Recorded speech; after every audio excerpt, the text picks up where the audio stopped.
All right, everyone, how you doing? Welcome back. It is Friday night. Hope you got a little bit of your drink on, maybe a little of that purple drink, maybe a little of that scissor, whatever it is that gets you through the night. Looking forward to this evening's slate. We have a trio of game threes. Got to spend a little time today going back, taking a look at all the game twos. Obviously, some incredibly significant injuries to Messrs. Booker and Middleton, who will not be joining us for this evening's festivities. We will talk a fair bit about what we can expect from those teams. Not a lot of news to be expected. The Heat sort of, I think, as a performance art piece, listed 5 guys as questionable when they were all going to play. That was cute. They're all going to play. Shock, horror. Yeah, I spent some distinct period of time today going through all of these games, doing projections for everyone. I have put up my rankings for you blessed few, you FTN subscribers. You may now peruse and enjoy at your own speed, but I'm all by myself. I know you may be thinking, I didn't notice that until now. Again, you do 93% of talking on the other show, so not really a lot of difference. I miss my various confer, but it is nice to not offend someone by talking over them for the entirety of an hour. So went live a little bit late, but it is harder, by no means impossible, but harder for me to deviate into irrelevant non-basketball bullshit when I'm here by myself. If that happens, you can blame the FTN subscribers because they will have said something to which I'm responding. So if they start hitting me with a game of identify this Shakespearean play by the quote, that's their fault. And while that would be awesome, maybe they should wait until at least we get to lock. All right. Let's get right to it. 3 games this evening. Again, 1 at lock, 42 minutes from now, that being Miami visiting Atlanta. Again, everyone just off the plane. Milwaukee with the short hop, skip, and a jump to Chicago. I wonder if that's a plane. Maybe they bust that shit. You can have a really nice luxury bus. You don't have to deal with that. Pretty sure they take the short charter. And Phoenix getting themselves some crawdads arriving in Narlands in the arena with the dumbest name in the NBA, though crypto.com still does make my ass pucker up a little bit. Though it took me a while to get from, like, I remember, I'm old enough that I remember when my ass puckered up going from the LA Forum, which, like, yeah, that sounds pretty sexy, to the Staples Center. Ah, yes. When I think Kobe Bryant, I think office supplies. Sex. Wasn't really that good, but we all got used to that. So I presume at some point crypto.com will just sound sizzling and make me think of hot, I don't even know. If there were a good player on the Lakers, who would he be? Anyway, all right. So Hawks and Heat, again, the Heat up 2-0. I guess we can start right at the top with the fact that they have basically shut the hell down Trae Young through 2 games. His second game was better than his first, although I believe the 10 turnovers that he accrued were a career high, I think, regular or postseason. Not necessarily sure about that, but we got a bit more of the same there. It is a distinctly bad matchup for Trae Young. Now, we're on a 3-game slate, and hashtag obvious, not difficult analysis. He will be very low owned at this point. So there has to be some equity towards him busting out here and having himself a very good game. He's going to be owned, I'm guessing, in the 10 to 12% range. And while he hasn't been great, and again, this is something I frequently get into as you get into game 2s and game 3s, I will look at various teams and be like, I think this guy will produce more as the series goes on, and these guys will produce less. I think Trae Young is going to average more than the incredibly anemic totals that he has averaged for the series thus far. He's still, and I'm being pretty conservative here, projecting him for 47.25 fantasy points. If I'm to rank these guys as value versus expectancy versus the best of the slate, he still squeezes in barely at number 2, ahead of Bogdanovic, who I have as number 3 on this team, and I think for that reason gets a number 9 rank. He was absolutely cooking in that last game, 12 of 18 from the field. Handling the ball a fair bit, so they let Trae play off the ball, which actually helps him a little bit, makes the offense a little deeper, a little tougher. for Miami to handle. But both of them behind my favorite guy on this team, and who I think will be the most popular guy on this team, John Collins. John Collins got the start at center last game, played 29 minutes, and looked good. Had the best plus minus of the starters, really helps stretch the floor. And this team needs offense. They also have some serious defensive issues. This is a really tough series when you get to playoff Jimmy Butler. There's a lot of complexity in the X's and O's here, but it sort of ends up coming down to the fact that they can't afford to double Jimmy Butler because there's so much shooting on the court next to him on the Heat that they just get death by 3-pointers, and they don't have anyone who can guard him one-on-one. So Jimmy Butler is taking all the shots, and he should take all the shots. In the last game, Jimmy Butler, I believe, took 25 field goals. The other 4 starters took 27. That's probably the optimal distribution. There are some other coaches who are sticking more with their regular season rotations, not getting away from them. You see stuff like them being perfectly willing to sit down Steven Adams for the matchup. That's a really good decision. It helps when your opponents are completely incompetent, but still, that's a really good decision. Willie Green is sticking with Jackson Hayes in New Orleans. I don't think that's a good idea. He probably shouldn't play almost at all in this series. It's a real issue for him, but they're trying to make that go. Spo is one of the most wants to win smart guys out there. He just knows that Jimmy's got the best spot, and Jimmy has led this team. I could look up the game. I think in the game 1 totals, Jimmy had 15 field goal attempts, and no one else got to double digits. It wasn't quite as demonstrative a slope as the 25 in game 2. And yes, please have yourself a drink for the use of the word demonstrative. But I have Jimmy Butler projected for a 10. I have him as the best player on the Miami Heat. I brought this up. I was in the middle of talking about Atlanta, but it has a lot to do with how Atlanta plays, with them needing more offense and trying to get in there on defense. And they don't really have a great defensive substitution to give them better guns against Butler. So you end up with, you can try a little with Delon Wright. Delon Wright is a very crafty Jose Alvarado. By the way, we were talking earlier this week about Jose Alvarado's favorite trick, which is he lets the other team, a basket is made and their team goes to inbound the ball, and he just goes and hides in the corner, and he runs and sneaks up behind him, and it's basically like a hidden ball trick, and gets a steal, and occasionally gets a layup after the steal. And if you haven't Googled that, Google Jose Alvarado hiding, Jose Alvarado steal.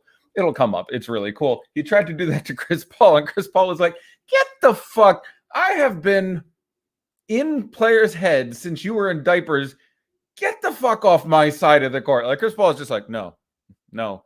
I really enjoyed that moment from 2 players with a shtick. I really enjoy. Can you re-upload my ranks? Are my ranks still not in? I just got someone requesting a re-upload. Whoever's listening, please confirm. So, John Collins played 29 minutes in that game. I have to assume this increases. Now, there is a downside with the fact that if they're just getting their shit pushed in again, they have no reason to risk the man's health in the long term. Maybe the minutes don't push forward. But if they want to win, I have him for 31 minutes on the nose. I have it as a median projection. I think there's a chance they get 33 out of him. 31 is what I have as the average. He projects as the best player on this team. They showed up. Someone has to hit refresh. Good. So yeah, John Collins, I believe, multi-positional eligible on DK. I believe he's power forward center. I'd be pretty shocked if they stole that viability from him in such a hurry. He actually, I have one lineup sitting in a lineup maker, and it does not have John Collins in it, which is weird because he's one of my highest ranked players of the day, but it's because I shoved in some studs I really wanted to play, and that forced the addition of various pieces of value. But John Collins, I'm 99% sure is power forward center. He is power forward center. So there you go. Other things with which we should discuss on these 2 teams. But yeah, Butler looks great. Someone asked for a specific Jimmy Butler projection. I have Jimmy Butler currently as the only 10 on the Miami Heat. I have him for 38 minutes and 46 and a quarter fantasy points. which is good. It lands him like 6th or 7th on the slate. The number has come up a little bit. Some of the prices actually did increase here, and the value is even crappier than it's been on any of the other shows I've hosted since the start of these playoffs. There is no good value. If I look at the top 20 plays on the slate, I don't think I have a single player under 5K.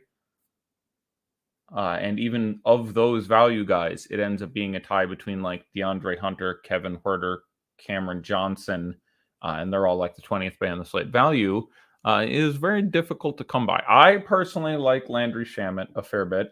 It's Landry Shamet. That's the downside. It's a good play, except for the fact you have to play Landry Shamet. But I think they actually start him. That seems to be the minority opinion. I don't think I'm much more than 50-50 on him, but people seem to have anointed Cam Johnson as both getting the lion's share of the run and being the starter. And some more of that can go to campaign, and some more of that can go to Landry Shamet.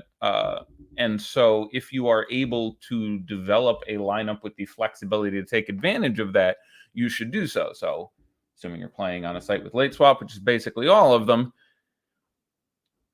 you should have at least 2 plans. And it's weird, but this is the postseason. You need your Landry Shamet plan, which is Landry Shamet is starting. He's still not a massive priority on the face of it, but he won't be that owned. And if he's starting, that gets him up to like 26 minutes for me, which is all of 19 fantasy points.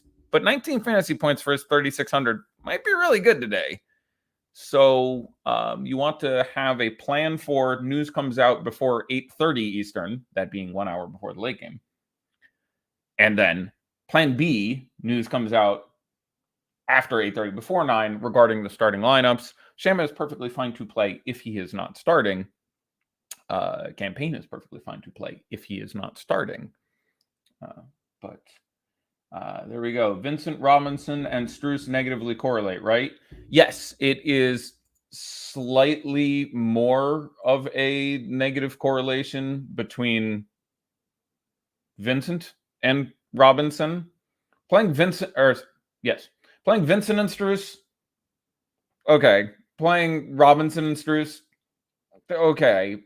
Playing Vincent and Robinson, a little less likely. They end up trading off the minutes off the bench. Vincent has played, I think it's 25 and 26 minutes in the first few games. His role feels pretty secure. Some of the dunking time actually got lost to Caleb Martin there. Caleb, am I getting my Martins right? Too many Martins. And we just did this in Charlotte where I thought they would play him in the playing game. Long story. Anyhow, yeah.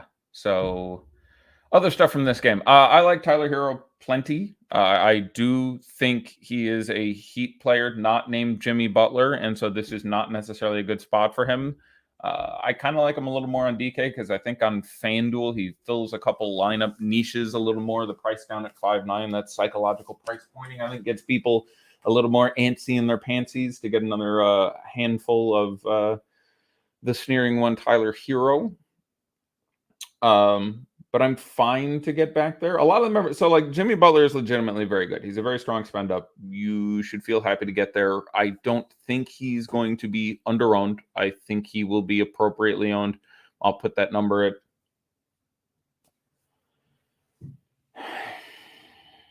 well, I'm going back and forth on this. I have literally just looked at 3 other sites' ownership, and they have 19, 28, and 38%. So thanks for that, guys. I really cleared it up. I would err towards the last of those 3, but between the second and the third. But I think approximately 30%. There will be a significant amount of Jimmy Butler, and this is a game we should be really interested in. Being back in Atlanta, we can presume that they will make some additional kind of effort here. But it's an incredibly good spot for Jimmy Butler, and both the coach and the player know it. And yeah, that's sort of all that there. Other stuff on this team, you can absolutely get back to Kyle Lowry. Again, the price is low enough that not that much shit has to go his way for it to work out. Randomly had 3 blocks in game 2. That isn't what you expected to make his score not terrible. But there's obviously a real floor there. In game 2, he had 3 blocks and played 36 or 37 minutes, and I think had 22 fantasy points. So the rest of these guys rate as GPP plays, but fairly solid GPP plays. Do you lean towards fading Giannis because of lack of value? Well, that's a complicated question. It's tough for me to fade Giannis. Again, team correlation is less important than game correlation in this environment, and there's a lot of ways to go with this question. So I do not think I lean toward fading Giannis because of the lack of value. I think he is still going to be well underowned. He was massively underowned last game. I gave him a 10, said he was my favorite play on the slate. Middleton got hurt, but only for the last quarter of the game. And he's absolutely absurd in this environment. And the other thing is, like, the guys you look at to pick up value here, Giannis is the, I'm just going to talk about that. I'm actually going to like punt out of your question for a second and come back to it. Gabe 9 rank for value. Pat Connington 9 rank for value. Yeah, there's no good value whatsoever. So Gabe Vincent, who does not project incredibly brilliantly for me, but currently at 24.5 minutes and 17 fantasy points. It's pretty good for 3,600. That's Danny Green level shit right there. I mean, that's just one of those where it's like, is there anyone else who projects close for under 4K? For me, Landry Shamet, but not for anyone else. And so, and past those two guys, you end up in the fudge. I don't even know, Dwayne Dedmans of the world. I'm trying. It's a nightmare down there. So I think because I kind of like those two plays, and I have a little more projected for Pat C than I think other sites necessarily do. Let me pull up some of the ones I actually have access to. Sneaky and see how far disparate said projections are from mine own.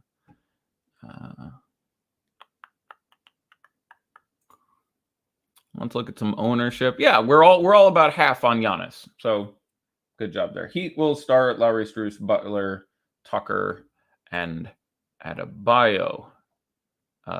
Sex. That's who they always start. Cam Johnson, a 9 at 4.7 K in value. Yeah, I'm a little more dubious on Cam. I think they start Shamet again, and Cam picks up a little extra usage, picks up a little extra everything. We'll get there. We'll go game by game here. Just give me one more second. Make sure there's no one else here. Right now it's on. You can still get to Gallinari and GPPs, especially on FanDuel. But if I'm giving John Collins 4 more minutes, those got to come from somebody. Most likely, they just come off on Onyeka Okongwu. They basically split center. I think they actually did fully split center. I don't think anyone spent a second at center there. So the most likely scenario is if you think you get 33 out of John Collins, you're just getting 15 out of Onyeka Okongwu. Past that, the only other thing to mention is that they went really small a lot to try to get some more offense on the floor and to get Delon Wright on the floor more, which also gives them a little bit more ISO defense. So they played 29 minutes of Delon Wright. He did not do a ton, and that is probably the ceiling on minutes from him, but he is not going to be very well owned, and there is a ceiling there. And a guy who can pick up steals and blocks. He had 2 steals in that game. Again, good hands. He's like Chris Dunn or Will Smith. Gets out there and goes for the ball. So yeah, for Hawks, it is interesting when you get to that second tier, that second tier right here. When you talk about your other pieces on this team being really Hunter, Harter, and Bogdanovic off the bench. I do prefer Bogdanovic out of them. He is my favorite. Second tier. That can be a thing. Yeah, again, took 18 shots, looked great on the ball, handled most of the one-on-ones. I think is least threatened to lose time here. Porter could lose time. Honestly, Hunter probably the most likely one to lose time because he's kind of out there to be like their defensive guy, and he's not doing any better than anyone else. So, like, if you told me one of these guys goes down into the 20s in minutes, I honestly think it would be Hunter at this point. But they rank for me with Bogdanovic, the one I prefer the most, followed by Harter, followed by Hunter. I have them ranked 9, 8, 8. Were you to integerize them, that is not a real verb. Yeah, I don't have much else there. They rank okay in one lineup. I don't think I get to them as a sampling, as a sprinkling, a salting of these guys. I have let's go with, I have Kevin Harter right now for 32.5 minutes for 25 fantasy points on the nose. That's just fine for 5,000. Like he's He's good. These guys are okay. The ceiling's a little limited. They're all going to be owned 20 to 35%. Hunter, Harter, Bogdanovic. I think I prefer Bogdanovic. He will be, I believe, marginally the highest owned. I still think I take his 36% ownership as opposed to the 28 on Hunter and Harter for upside here. Second tur. Yeah, okay. I did it one more time for you. All right. Other thoughts I had on these guys. There's some interesting rotation stuff, but it doesn't actually lead to any DFS stuff. Okongwu, price isn't that great anymore. Minutes should come down further. Andy's just lost on offense. Like he's lost on offense. Like he's like, please, Rudy Gobert, teach me how to be an offensive focus. Please, Bismack Biyombo, show me your ways, is what he's thinking. Yeah, and Timothy Luwawu-Cabarrot played 3 minutes, which was 3 minutes too many.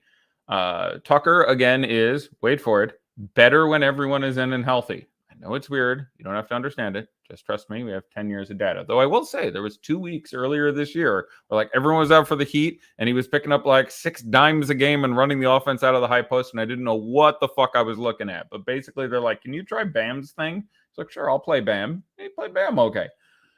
But for the rest of the last fucking decade plus, he's very good when everyone is in and healthy because you get what I think we got in game 1. I'm not going to look it up, but I recall recommending him highly in game 1, which is everyone else is in there. He can make multiple 3-pointers standing in the corner.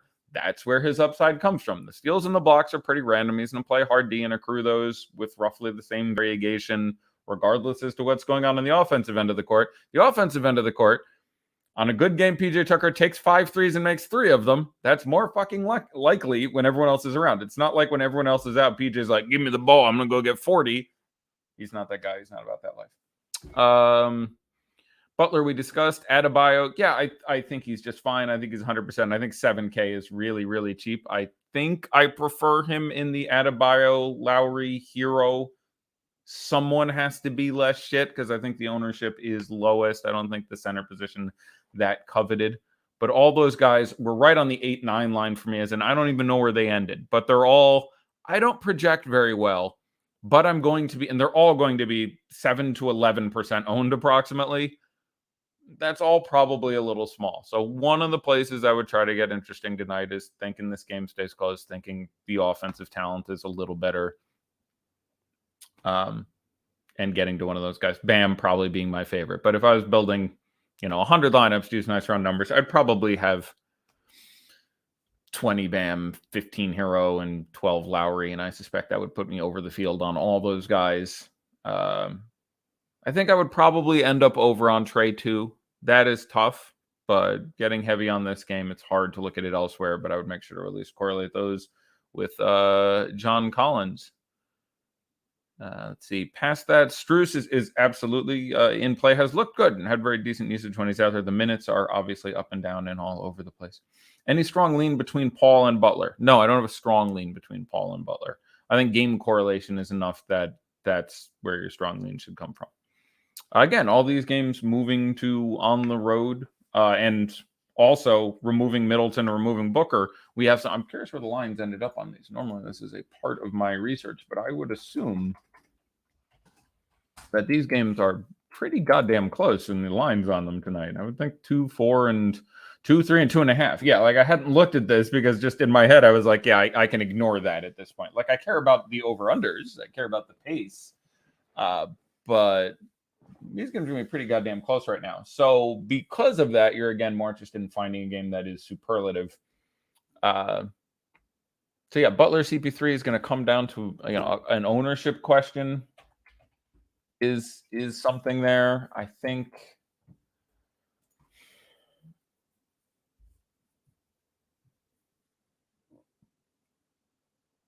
they're going to be really close to own too. Yeah, that is a great question. I really think their ownership will be very similar.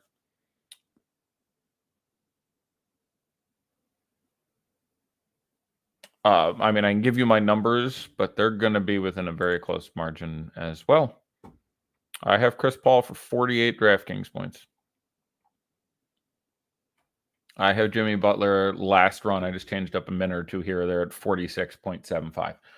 So I have them both for fairly close ownership. I have Chris Paul projected slightly higher. I think he's also slightly higher owned if I had to guess. They're about as comparable plays as you can get. Is Payne going to be the biggest beneficiary of Booker out besides CP3? Well, the beneficiaries of, besides everyone gets a little usage. So you have CP3, you have Ayton as well. Ayton's usage does go up a little bit. They're a little more likely to dump down there. Again, I am concerned with his individual matchup. I've been talking about Valanciunas this entire series. I'm going to continue to do so. He's still going to be under-owned. You can get 50 out of him many, many times. It's one of the reasons I don't like getting to Bam, is doing that. Surprised that I don't like Cam Johnson more here. Well, I just don't know necessarily how they're going to run it. He doesn't always pick up the most minutes and time and sexitude. Frequently you get more time out of I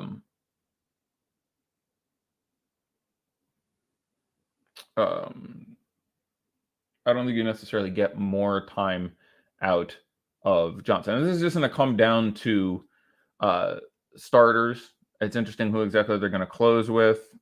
They want some more size in theory, especially if they keep running Jackson Hayes out there. So I think, I don't know, it's about 50-50 for me whether or not Cam Johnson or Landry Shamet starts. Everyone else seems to think it's like 90% Cam Johnson. And I rated Cam Johnson, who is going to project just fine anyway, at a solid 9. I think he's going to be fairly popular. I have Cam Johnson right now at 30 minutes and 24.5 fantasy points.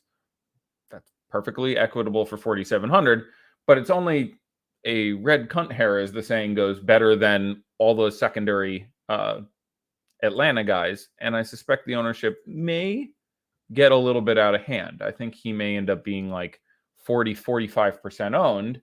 And I'm not sure that's worth it. If it starts, then his minutes projection for me would tick from, I think I have it going from 30 to 31.5 once I've confirmed that he's starting. At that point, his fantasy point projection goes up to about 26.5, I think. This making him then a bit more superlative to those other guys, and that ownership a little bit less out of bounds. You think they start with Shamet and close with Cam? I think that's very possible. That's why when I said I think they start Shamet, which is better for him and does limit my Cam exposure, I think it's a little more likely they close with Cam, but I'm not necessarily sure that that's how it works out with, you can see some Pelicans closing lineups where they have sat down Jackson Hayes and or Jonas Valanciunas, and they can close with Larry Nance at the 5, in which case if they want to keep Ayton and Crowder out there, or at least Ayton, you don't necessarily need Cam Johnson, and so they can hypothetically close with, they're going to always close with, obviously, Paul and Bridges, and I think basically always Ayton. And there's a chance it's Payne, Shamet, something, weird-ass like that. It's, you may get bullshit Tory Craig time like this. There's a number of ways this can go, and I am not confident because it has more to do with the Pelicans do and then how he turns around. Right. And Herm is saying it's playoff time. I think it's important to remember what the Suns did last year when CP3 is out. Cam is heavily relied on and produced great. Now, Herm, to be clear, you're referring to Cam Payne. I mentioned that because you said Cam, and 17 people just were talking about Cam Johnson. You were talking about Cam Payne when you're referring to last year's playoffs, like I'm 99% sure. No, you're talking about Cam Johnson. Okay. Because they also, you can put Cam Payne out there as well. Like, Cam Payne played, 15, 17 minutes in each of the first couple games. Okay. They also have, there's a lot of matchup dependency here. I don't know which way Monty goes with this. You think Cam Payne is the fool's gold? I also think he's incredibly under-owned with a ceiling. Cam Payne's going to be, until it happens, 4% owned today. And I think there is a chance, not a huge chance, but a chance he plays 30 minutes. And that'll win you all the money. I think the likelihood is that you get, Landry Shamet playing high 20s and Cam Johnson playing high 20s, if not low 30s, and Cam Payne still playing 16, 18 minutes. Cam Johnson feels like the massive winner here with him getting into the closing lineup in the fourth. Well, A, he's going to be the highest owned, and B, that's not having 2 days to think about it. That's just like, oh, shit, he's hurt. Okay, get back out there, guy who just came in off the bench. So, in fact, I think he might have stayed in. Was he in at that point? I can't remember. I'd have to go relook. But, yeah, again, I think you can judge the situation fairly based on who is starting, which is to say Cam Johnson is going to be fine no matter what. His worst ranking for me will be a 9. If he's starting, you can make a very strong argument he'd be a 10 as probably the best value play on the slate. If he's not starting, we have opened up some weirdness. If he's not starting, it's almost certainly going to be Landry Shamet. There's a 4% chance at his campaign. But they have run him next to CP3 in the past, and it has looked pretty good. I can think of ways that is the deployment they run out there. So again, not super tricky. You wait for the lineup. The later it comes, if they announce Landry Shamet starting at 3,600, he's going to be a really good deal. He could fall flat on his ass a la Kem Birch, who got announced starting at 3,100 and was 3% owned and was the best value play on the slate and was absolutely dreadful and got his face fed to him by Joel Embiid. And yeah, and there's a real chance that even if you get Landry Shamet, he's also going to be terrible because, again, it's Landry Shamet. Being terrible is his middle name. But at 8-10% or something, it would still be superlatively the best play.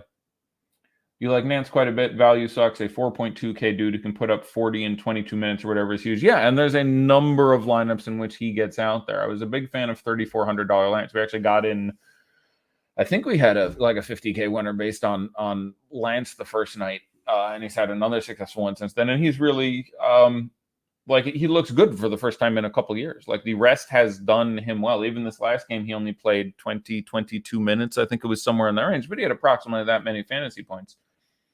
And there are a number of ways in which he gets uber amounts of time. And there are a number of ways in which he plays next to Valanciunas.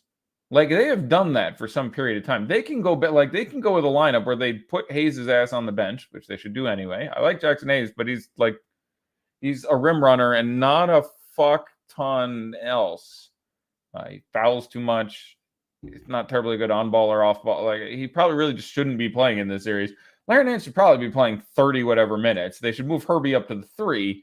That team's pretty nasty. Ingram, McCollum, Herbie, Nance, Valanciunas. That's a really good team. Now, I don't think this is likely to happen, but Nance can get to 25, 26 minutes for a number of ways. For the night slide, I like Jackson Hayes a massive amount. Yeah, I'm discussing his his basketball acumen. His fantasy basketball acumen at 3,300 or whatever he costs is just fine. He projects for me for, I want to say 18 minutes and 15 fantasy points, but for 3,300, that is sex on fire. 18 minutes, 14 and 1/2 fantasy points. Okay, so do I have anything else to say on the first game? Let me make sure. Because again, that's in 10 minutes. We'll just stay on until I'm done selling all my shit on all these games. Fire any questions that you really want about the later games before 10, but I'm going to move into our first game in Chicago.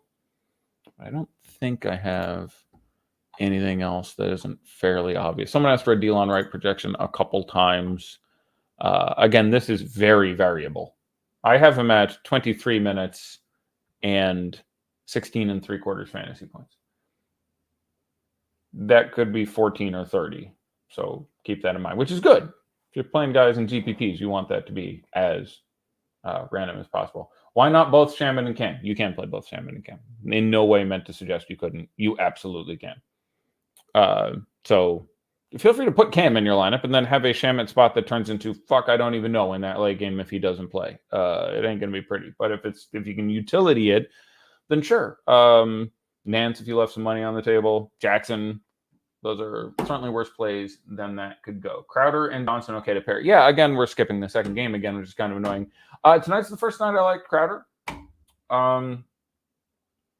So the first night, there's been 6 times in this postseason I've said, that guy's really low upside. I don't want to play him. He's too highly owned. And I was right 5 of them. And the last one was Alex Caruso yesterday, the day before yesterday, in which I was not only wrong, I was doubly wrong in that he was incredibly productive, which obviously was a possibility, but had a very good game and just also a brilliant basketball game. Incredible on-ball defense. Like Caruso had a great game. It was really impressive. That guy deserves his blunt. Having watched that game twice, like it's been really enjoyable to watch him play. But secondarily, he wasn't that highly owned. For me, he was tied with Danny Green for clearly the best 2 value plays on the slate. I was like, these 2 guys project so much better than everyone else. And I had them both at like 50% owned. And Danny Green was 50% owned, and Alex Caruso was 26. I still have absolutely no idea why I got that so wrong, but probably my worst ownership miss on the entire year. I can't remember the last time a guy was a quarter owned and I thought he'd be a half. Like, I'll miss him by 10% once in a while. That was incredibly fucking off base. Would you prefer Shamet to Vincent for a GPP? I would prefer leaving that money open right now. Yes. Nothing wrong with playing Vincent. Cheap, and but we'll be on to a little bit more almost certainly. Is Crowder and Johnson okay to pair? Yes, because they're so cheap. And again, so one of the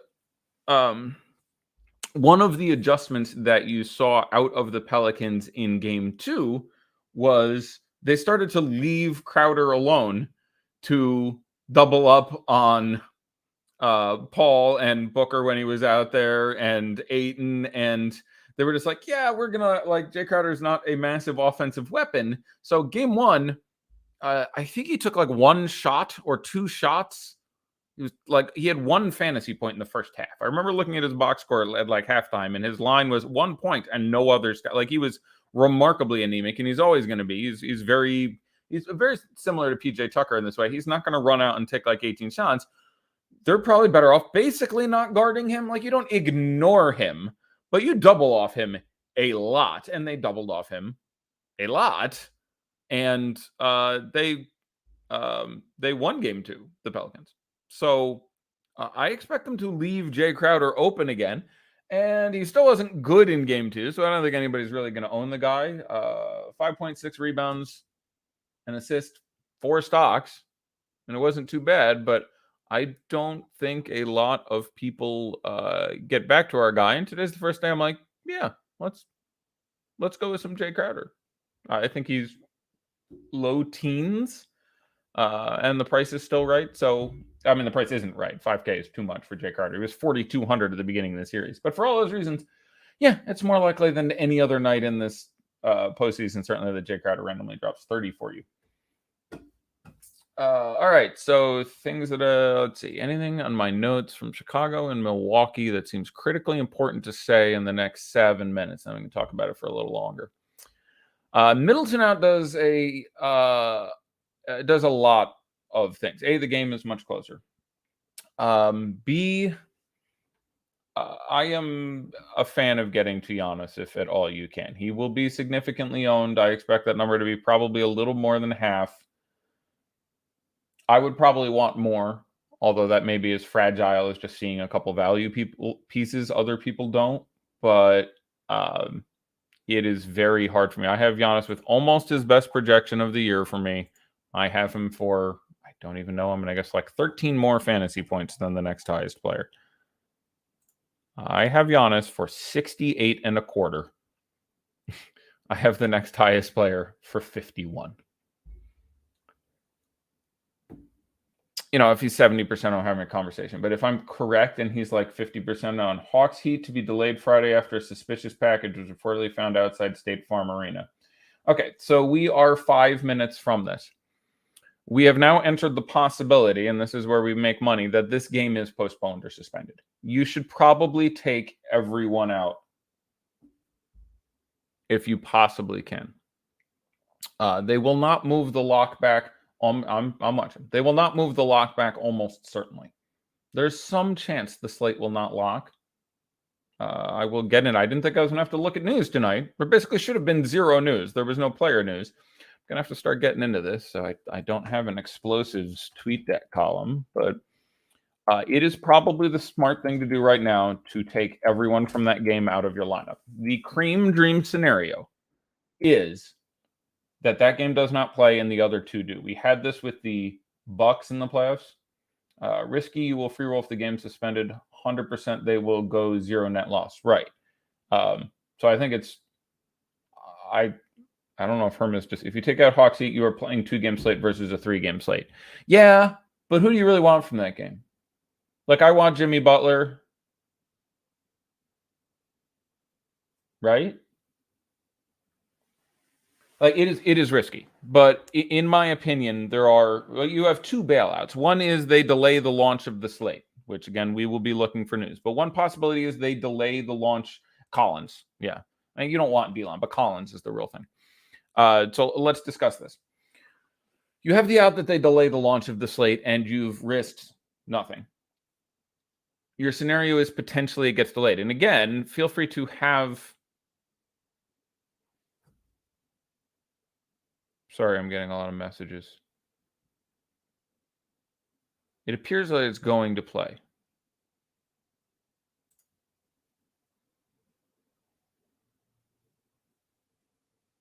Okay, so...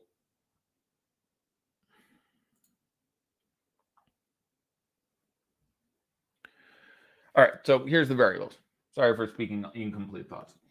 It appears the game's going to play, and there's going to be some math here. If you thought the game was 50-50 not going to play, in my opinion, you take everybody the fuck out. You risk not having a very good John Collins. There are more than enough cromulent, capable, reasonable plays in the last 2 games, and you open yourself up to a 50% chance that you win everything because the game gets canceled. So this will be a math problem on what percentage in 3 minutes we think the slate is going to be canceled. If it was 20%, I think that's the weird point. If it's 10%, you probably just play it slate and they'll try to delay it. And they might just delay it 1 day. Can anybody look up what's going on in the Atlanta building tomorrow? This is actually relevant because of the way DK rules things. They might back end it or they might play it tomorrow. If they play it tomorrow, according to DK rules, and it's going to vary site by site, it would count on the slate. If they're playing in it's not the Peachtree, whatever the fuck building they're playing it in. So delaying it till tomorrow, which they might do. So the 2 salient questions here would be, when is the next Hawks game? If it's the day after tomorrow, they will never play it tomorrow. If there was a 2-day gap, they might just delay it a day. There is tonight and then... Boy, guys, I really wish you could have made this a little clearer for me. There is tonight and then Sunday. Okay, so they will not play it tomorrow. So if it is delayed, they will zero it out on the slate.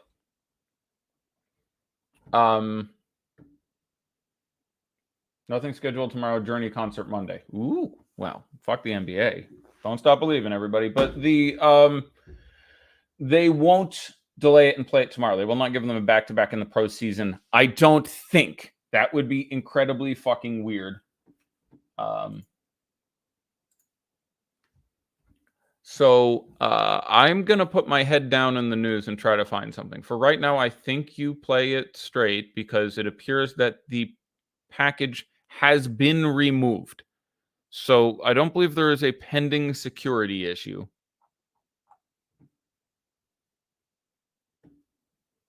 So I would say there is a 90% chance this game plays as normal. So at the moment, I would probably try.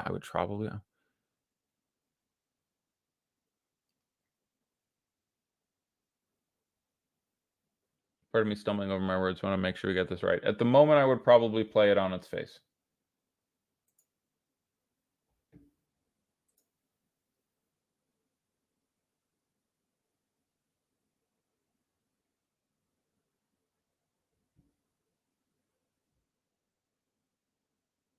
Yeah. It appears we're going to play. That's a nice fire drill, though. Yeah. So in theory, we had a similar situation with the Milwaukee Bucks on a 3-game slate the year before last when they did a social justice protest and walked off the court like 3 minutes before the game.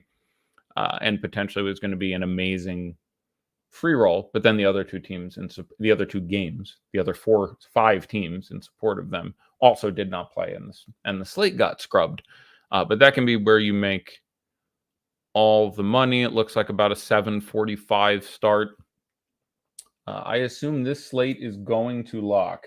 I would be very surprised if DraftKings has managed to fudge something. Yeah, slate locking in 10 seconds. I would have been very surprised if DraftKings managed to fudge something through that. So we'll just go on to the second game in a second. So unfortunately, nothing there. But Yeah, when something like that really happens, like we've detected there's a fire, we've detected there's a roof in the league, especially on a larger slate, the best thing you can do is just go everyone the fuck out, take everything out, and now all of a sudden you've set yourself up a real possibility of free rolling.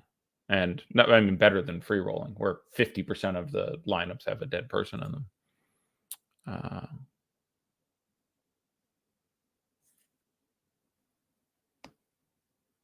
Yeah, and the package is outside. Now, there may have been people who got off that game. Yeah, it'll be interesting. Someone send me some lineup. I know there was a 500K tonight. Did I say a roof in the leak? Did I Michael Jordan that? Did I say that the ceiling is the roof? Did I say a roof in the leak? Jesus Christ. All right, so if there is a fire in the elevator, or as the saying may be for today, an elevator in the fire, the Mexico City Condia incident.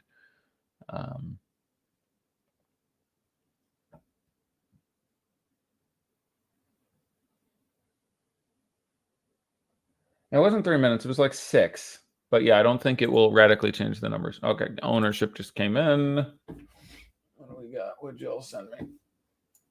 Oh, it's a Valentine. I know, it's ownership. Okay. John Collins, 40%. Yeah. I had him between 35 and 40 most of the day. That is not shocking. That's fine. Bogdan, 32. Yep, of those second tier guys, that'd be the highest owned he was. Delon Wright got up to 31. That is probably too much. It's fine. There's not a really good value, but that's a lot for Delon Wright. Again, game 2 is not indicative. Game 1 was probably a little closer to what you'd see most of the time. Harter, 17, fine. Hunter, 16, fine. Butler, 15 is tremendous. That's just too little after the couple games he's had so far. And he literally just had 45, 5 and 5. They're not going to he projects too good for that number. So that's outstanding if you have Butler. I presumed he would get high teens, low 20s. At the least. That's very surprising to me. Trey, 15. Cool. Bam, 12. Gabe Vincent, 11. It's pretty low. Lowry, 10. Strus, 8. Tyler Hero, 7. That's pretty good. Again, his minutes have been a little bit imperiled. But not so bad. Gallinari, 6. Dedmon, 6. Tucker, 6. D-Rob, 2. Okongwu, 1.4. Oladipo holding in at 1%.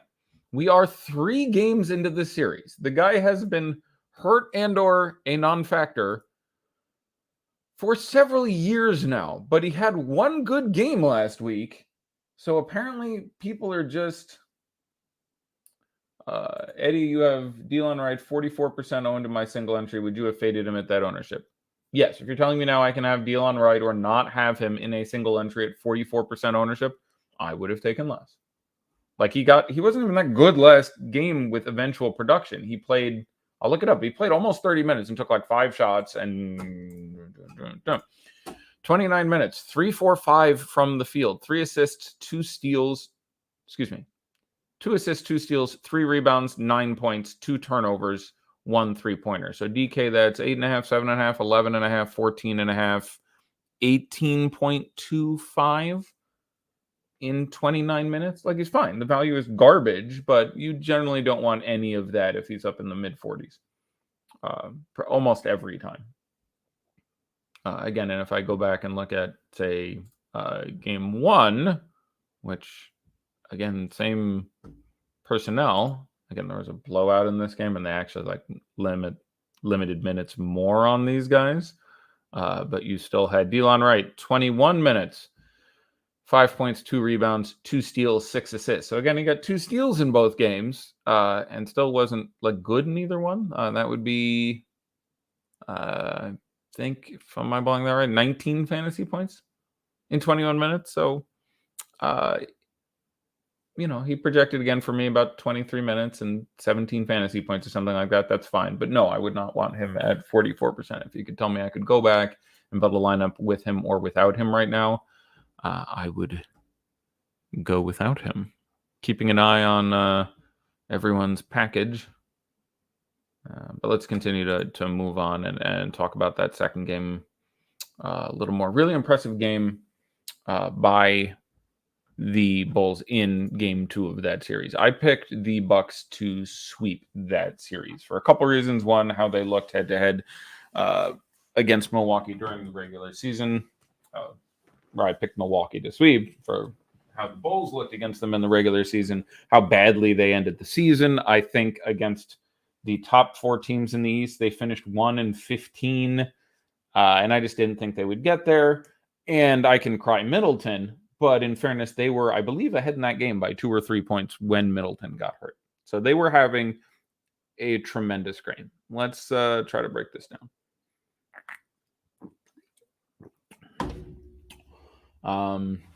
So again, they're back home. Probably pretty excited. Team has to be geeked up. They have a chance to take the series now. I am... there's some really interesting defensive matchups here. I'm trying to figure out exactly the way to get into this. Let me go back and just look at everyone in the box score from the last game, and this way I won't forget to talk about anyone. Levine was very efficient, 3 for 4 from 3, 7 for 13 from the field, but again, perilously the fewest shots on the team. You had 18 shots out of Vooch and 31 shots out of DeRozan. That isn't going to change. So when you take, I guess we'll just start with what happens when Middleton goes out. You basically will now get none of Giannis at center, which is a minor downgrade for Vooch, who actually excels with Giannis at center. The real bitch of this is that it's going to make late swapping to the late game more difficult. None of the games will be far enough to launch to know where you stand. Yeah, if you're pro late swapping, which is you, Herman, 0.2% of other people, like most people are just like, is this guy playing? But like, yes, it will be harder to look at your performance from your early guys and know whether or not you should risk up or safety up. But we will keep an eye on that. So when you take Middleton out of there, let me go back and get my most recent Hawks projections. Yeah, I again have Giannis projected for 68. I am inclined to get there, barring the most calamitous of things. I like Giannis well more than I like Jrue Holiday. Now, of course, Jrue Holiday has picked up significant extra upside here. He's been clearly the number 2 on this team. There's going to be lots of usage floating around now with, Pat Connington, who will still take a shot, but Wes Matthews out there for a significant period of time. Brook Lopez, again, going to play a ton of minutes. This team is really thin. Before they won their title, I don't know if it was with Joe Metz, but on a couple of shows, I talked about the fact that I was really worried about them because that Bucks team had like 7 NBA players on it. And I'm like, you can't run a team that tight and make it through. It's just too risky. And they made it through. But they are officially out of players you want to put on the court in a playoff game. Like, they now have 5 guys that you want to play in this game. They're starting 5, basically. And I don't think you really want to play Wes Matthews. You will accept Wes Matthews in the Trevor Ariza, Kent Bazemore, can play a little D, can make an open 3, guy I will allow to play for me if I have to. But he ain't good. So you're literally now sitting at 3 players who you'd want on the court in the postseason. You will tolerate Pat Connaughton and Wes Matthews. And now you're going to have to add a significant number of minutes of Grayson Allen, which is going to be a problem. He's going to get bum hunted. You're going to get minutes out of Javon Carter. You're going to get more minutes out of Bopo, which is he has improved. So Bobby Portis is not the vacuum he was in the past. You may get some Bobby Portis next to Brook Lopez. It's a good matchup for both of them either way. And they will get their 48 minutes now because you are not playing any Giannis at center, or almost certainly not playing any Giannis at center now without Middleton there. And you may actually get a couple minutes out of Serge Ibaka. So, they're really thin now. So the good news is plus usage for Frollo, who was already a very good deal, and he can certainly get to, and played 35 minutes, was really efficient in that last game. It isn't even like he's at a 5-6 block game yet. So I like getting back to Brolo. He's still too cheap. That's nice. Jrue has certainly picked up an upside. The issue is Jrue is not the best at taking advantage here. He does get a couple extra points, get a couple extra assists, pick up a little usage historically with Middleton out. But in this particular matchup, and like Jrue is not really good at breaking anyone down one-on-one. He's not a good step-back shooter, ISO player, really. Like, he still projects well better for me in this game than he has in any other game. I have him at 40 minutes and 46 and 3/4 fantasy points. That's just great for 8K. But I have him as only the fourth best play on the slate behind Giannis and still behind Vooch and DeRozan. So, of the spend-ups. So, on the defensive end of this, Middleton was, believe it or not, one of the guys doing a better job on DeRozan, who was already going nuts. So now it's going to be interesting whether or not you get primary Giannis on DeRozan, which you can do a little more, but I think they actually go to primary Holiday on DeRozan. They don't like having Giannis on Nick Vucevic for a couple of reasons. So number one being Vooch is actually pretty good in the post, and the one thing defensively that Giannis isn't good at is like post play. Like Vooch is a better offensive post player than Giannis is a defensive post player. It's really the only. He's great in everything else. He's great out in transition. But it's the game will slow down a little bit here. Sounds like the Scott Steiner math problem, how you're talking about the Bucks. When you add more Grayson Allen minutes to the mix, the Bucks' chance of allowing fantasy production goes up by 33.33% because Allen is not a genetic freak. So you got a 33.33% chance. Somebody can look up that promo, but yeah, it's a good promo. I'm familiar with that one. I think he's promoing against the Dudley Boys. I'm not sure, but I think he was talking about the Dudley Boys and their badasses. Anyway, so yeah, there are issues on both ends of the court here. But between that and a closer game and them running all the goddamn minutes in the world, like Vooch played 36 minutes, and that was because he was in foul trouble. DeRozan and Levine played 43 and 44. I really like all three of the spend-ups on the Bulls at this point. It's really hard not to get to them. And I don't mind Pat Williams or Alex Caruso. Like, the Bulls are the best team on tonight's slate. Some people would say the Bucks. It's not. It's the Bulls. All five members of the Bulls are good. The worst is probably very, very decent value play Pat Williams. I think I'd rather get back to Caruso. Again, I fucked his ownership last time, so don't maybe listen to me this time. But he was only high 20s last time. His price went over 5K now.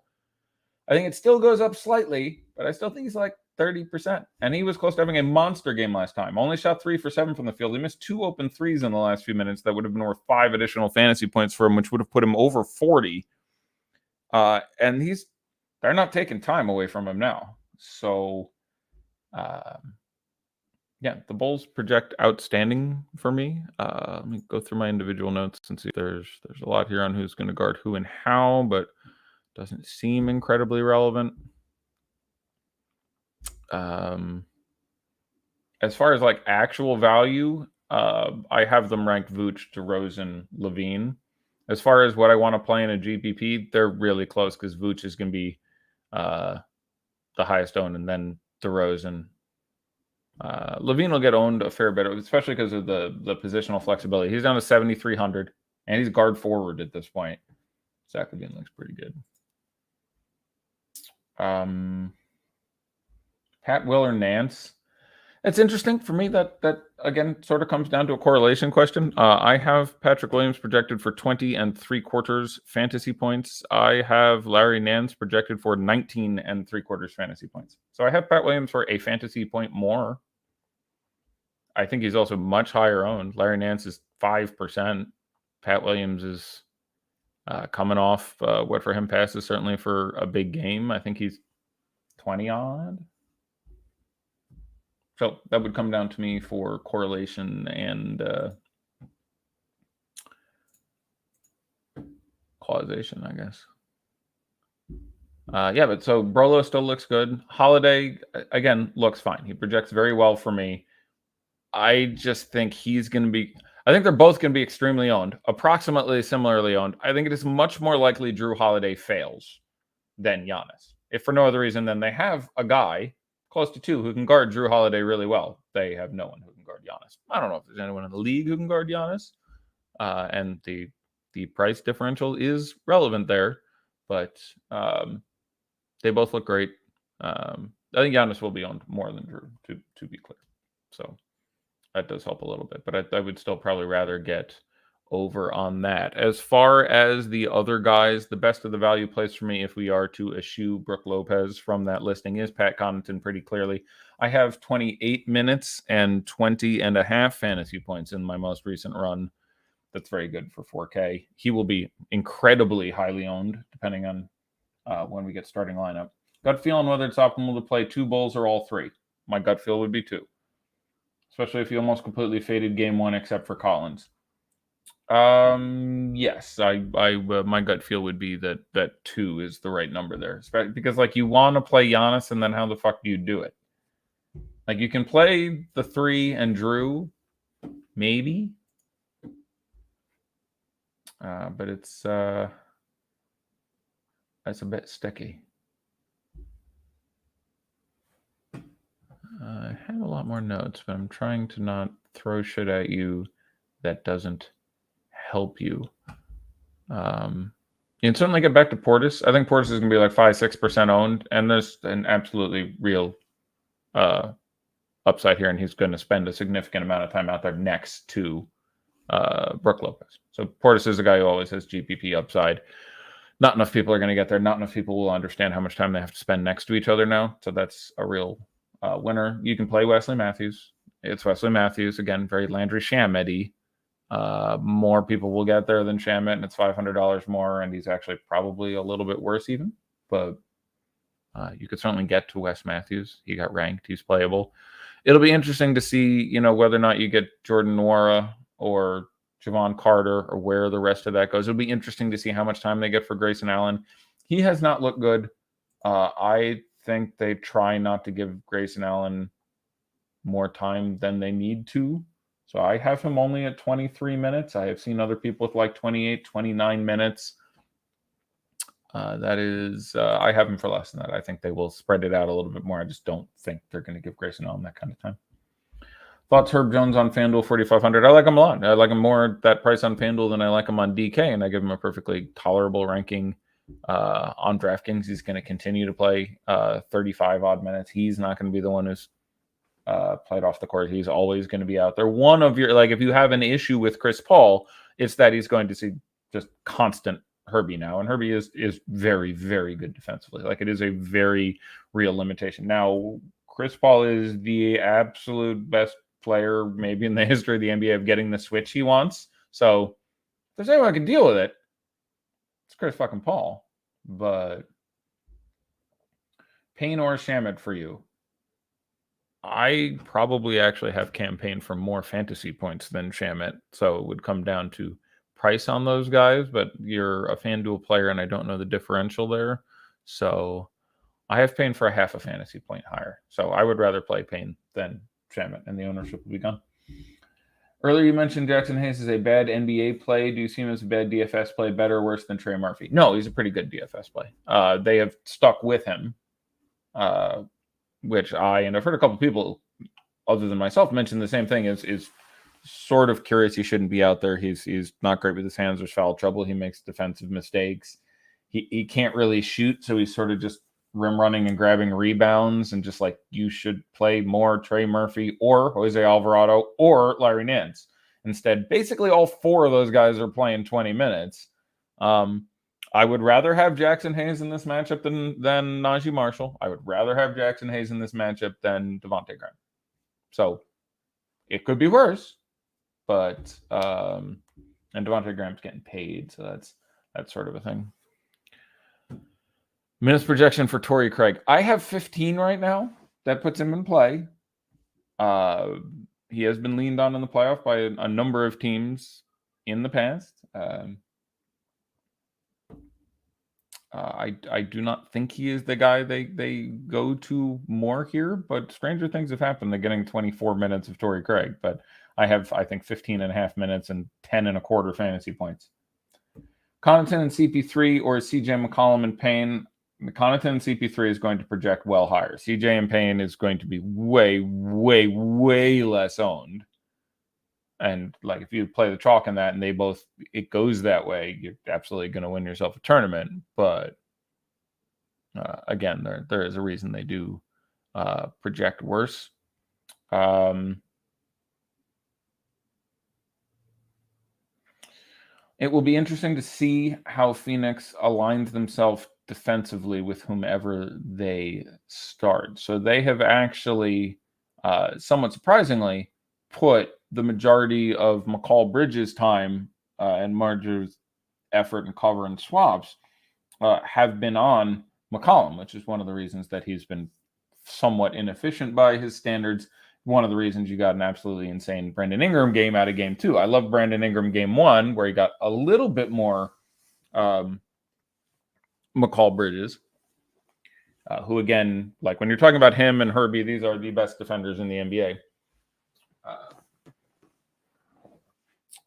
So it would not shock me after seeing Brandon Ingram go absolutely apeshit and lead the team to a victory in game 2, that McCall Bridges is thusly diverted back and CJ becomes a better player. I have some alerts on it. Let's see if any coach came out and said anything pre-game.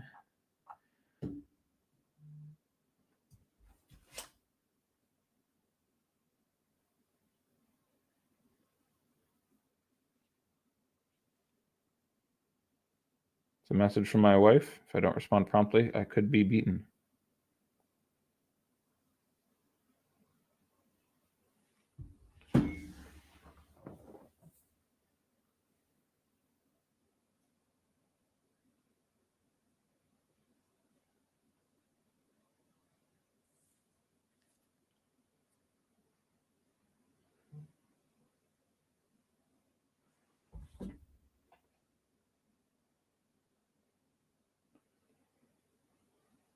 Apologies for the dead air.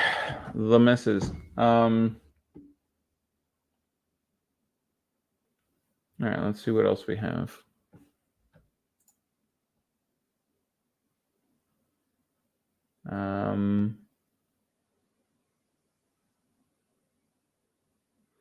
Yeah, there's that's a fair point. I'm responding to a Twitter question. I mean, it does change the complexion of the game, both offense and defense, having Middleton out because of the fact that they now have just like no half-court game. Like again, Drew Holiday is a brilliant defender and a very capable offensive point guard, but he is not Chris Paul, and they don't have and have not had a very good half-court game. And their best like half-court guy was Chris Middleton. Like he can run a simple pick and pop, and there are any number of ways to just get him a shot. And if the clock wound down, and Giannis is much better in transition, or at least half speed.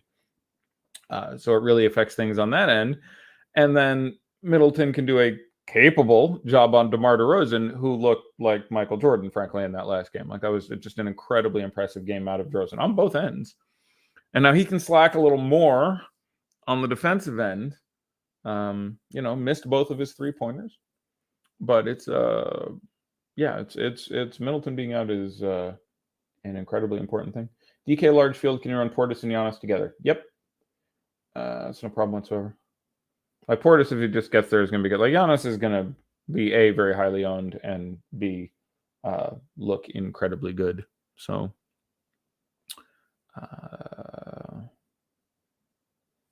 who will guard Giannis? Mostly Pat Williams, like will get the most individual time, and by the most I mean 35%. There's a fair bit of switching there. Caruso will get a bunch, though I do expect him to now focus upon Drew a lot more. But he also will get just a ton of doubles, and they just want to keep him moving. So they're going to try to really, really push the pace. So a little more likely you get Grayson Allen than Serge Ibaka for that reason. A couple other things like that.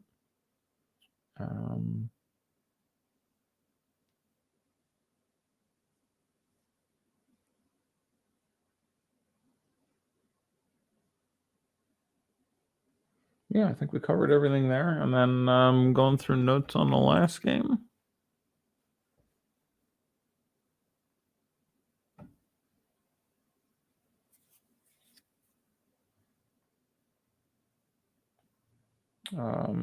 Monty did have some nice quotes about Landry Shamet. Nothing crazy and nothing that means he's going to play a half hour, but talked about next man up, and he's always been a guy we can count on when he's needed, and ... So that's a big question there. I like Ayton more in this game than I've liked him previously in the series. The issue, I still like him less than both Valanciunas and Vooch. So that's tough. 4,200 last guy in on DK is Pat Connaughton. Almost always. The next best guy, 4,200 and less, is my next best ranked guy who costs 4,200 or less. We're going to be going down this list for a little bit. Pat Williams. If you have, and then Larry Nance. But yeah, that's the order I have them projected. I probably have those guys roughly even because I do have, Pat for a point and a half more than Lance, who I have for, and then I have Pat Connaughton for just slightly more than Patrick, but $200 less. But they're also going to be owned proportionally. Connaughton, Williams, Lance. So they're all roughly even for me, but those would be the three guys that you would want in that spot. And I would probably go with any of them correlating more with the game that you've landed on a little bit more.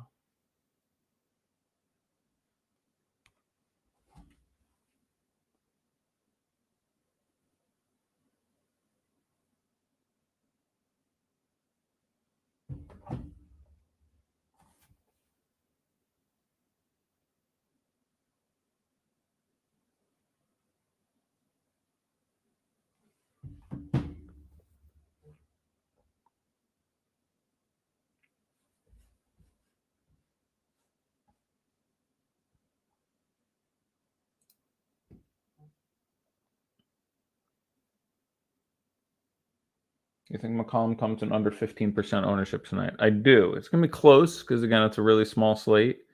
And that's about where we came in with the train number, which I would have thought was the most likely marker. Under 15? I don't think it's under 15. Nah, I got to go higher than 15. Close, but I will go over, actually. I'll go with...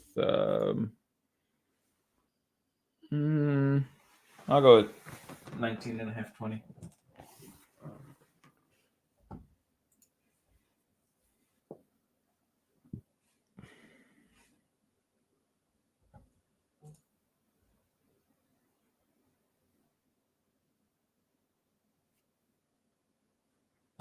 All right, we may be coming to the end here. I want to make sure I mentioned everything. Landry, Shamet, Cam again. Yeah, Cam's going to be fine no matter what. Shamet, you're only going to play if he starts. Cam Payne is going to be fine in GPP regardless. He's always going to be fine, honestly, in GPP regardless on a 3-game slate. Chris Paul can get injured. We haven't seen it in a little while, but Chris Paul getting injured in the playoffs is, an annual tradition.